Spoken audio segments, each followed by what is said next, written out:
Apapun itu yang mau dicapai, kalau nggak berani capek, nggak bakal kecapai gitu kan. Jadi kalau mau sukses ya mau capek, udah gitu kan. Karena kalau mau lebih ya capeknya harus lebih gitu kan. Nggak bisa kalau misalkan mau lebih kita leha-leha tiduran, nggak bisa kan.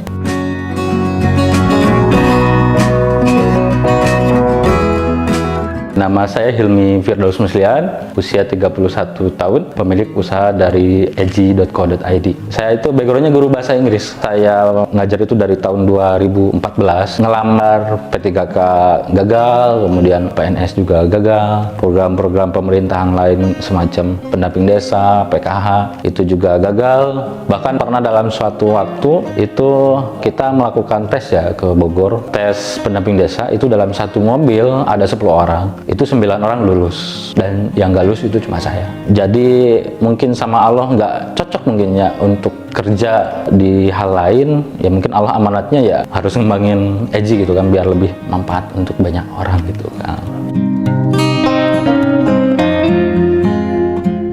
Karena hobi di desain, ngelamar di agensi yang di Jakarta itu gitu kan, keterimalah saya jadi motion graphic designer. Nah awalnya dari situ, dari motion graphic designer, kemudian di PHK cuma 6 bulan kerjanya gitu kan, beralih lagi sebagai advertiser di Bandung di agensi website gitu kan. Nah sambil ngehonor gitu kan. Nah dari situ awal mula Edgy itu akhirnya keluarlah dari agensi itu. Ya mulai sedikit-sedikit istilahnya memulai belajar gitu kan, belajar bikin website, bikin iklan buat di usaha sendiri gitu.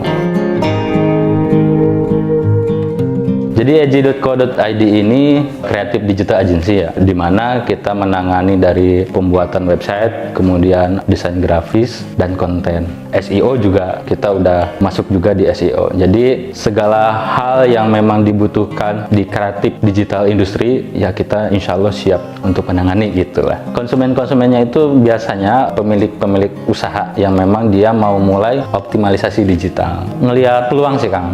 Karena makin ke depan kan kita semua orang kan makin digital, internet juga makin murah untuk saat ini kan gitu. Kedepannya bisa jadi kan internet juga gratis gitu kan. Dan dalam tahap pengembangan juga kita nggak hanya di website sih Kang gitu kan. Kita akan membangun sebuah artificial intelligence, AI, kecerdasan buatan sama di konten untuk kedepannya gitu kan.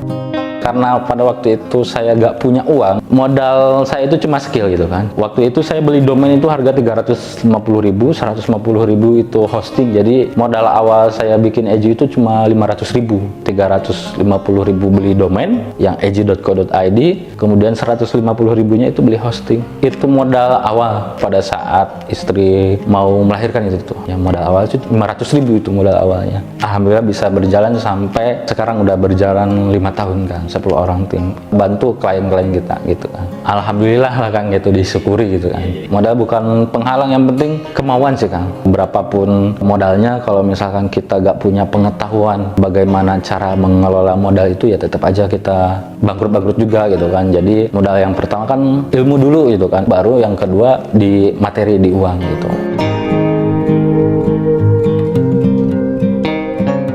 Project dalam 1 bulan ada yang hampir menyentuh 1 miliar, kontrak 1 miliar dalam 1 tahun dari Edgy ini gitu kan. Jadi istilahnya kalau dihitung per bulan kan 1 miliar berarti 100 jutaan ya gitu kan. Cuma dalam tanda tangan kontrak itu setahun itu ya hampir 1 M lah kan gitu. Omset per bulan ya kurang lebih 100 ke atas lah kan gitu kan untuk omset per bulannya gitu kan. Kadang kan usaha itu gak bisa naik terus kan gitu kan. Cuma dalam rekor di Edgy ini ya itu yang dapat 1 miliar itu kan gitu.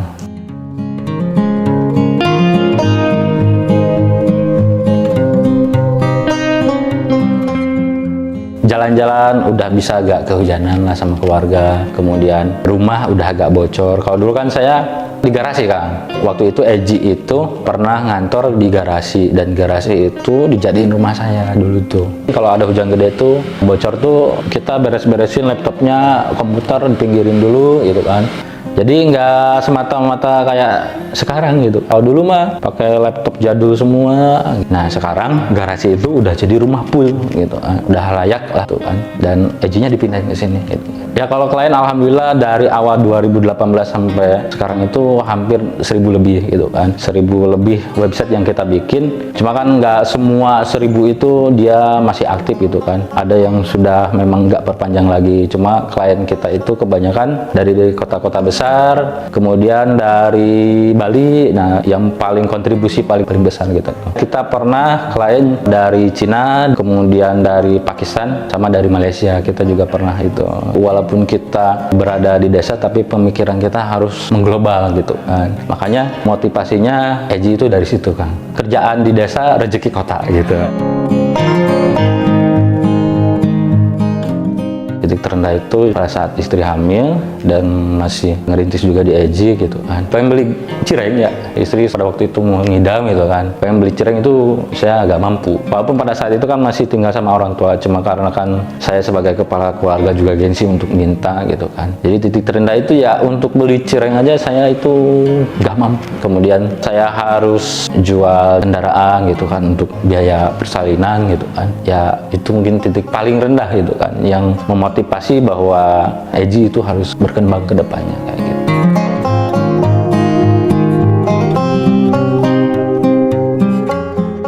Prinsip saya sih selama masih ada ibu, ya hidup saya baik-baik saja kan. Sama tidak ada makan siang gratis gitu kan. Artinya kalau kita pengen mengejar kesuksesan gitu kan, apapun itu, ya mungkin ada harga yang harus dibayar. Bisa jadi jam tidur kita yang nggak banyak, bisa jadi waktu sama keluarga yang nggak banyak, bisa jadi kita yang sering sakit-sakitan gara-gara mengejar itu. Jadi there's no freelance, tidak ada makan siang gratis itu kan. Gitu prinsip saya ini.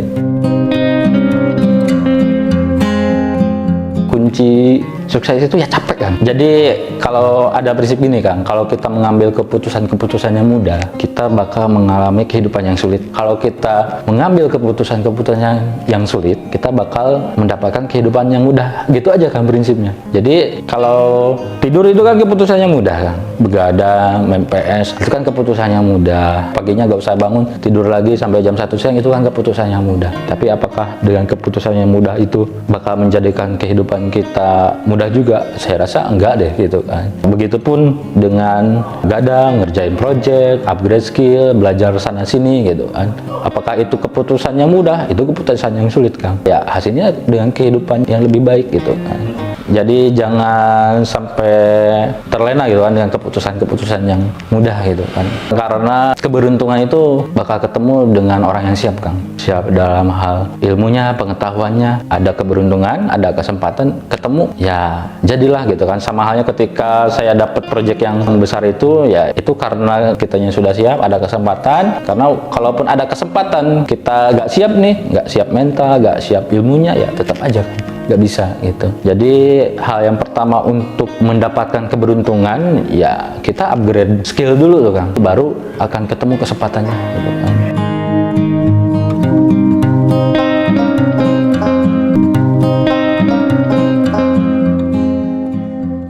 Kalau jalur langit saya yang ditempuh itu sedekah, tapi sedekah itu kan yang paling baik ke terdekat dulu ya, ke orang tua, kalau misalkan orang tua kita udah mampu, mungkin ke adik-adik kita udah mampu nih, ya mungkin ke kerabat-kerabat dekat kita, kerabat-kerabat dekat kita udah mampu semua, ya mungkin ke orang sekitar gitu kan. Sedekah sama ini Kang, yang paling mujarab mah itu doa istri, doa ibu, udah bahagiain mereka berdua aja, ya udah selesai hidup Kang gitu. Jangan dulu kita bahagiain yang di luar dulu gitu kan, jangan dulu kita bahagiain keluar dulu, tapi yang di dalam kita nggak mastiin dia bahagia atau enggak gitu kan. Jadi yang pertama jalur langit saya itu ya itu bahagiain istri, ibu, udah.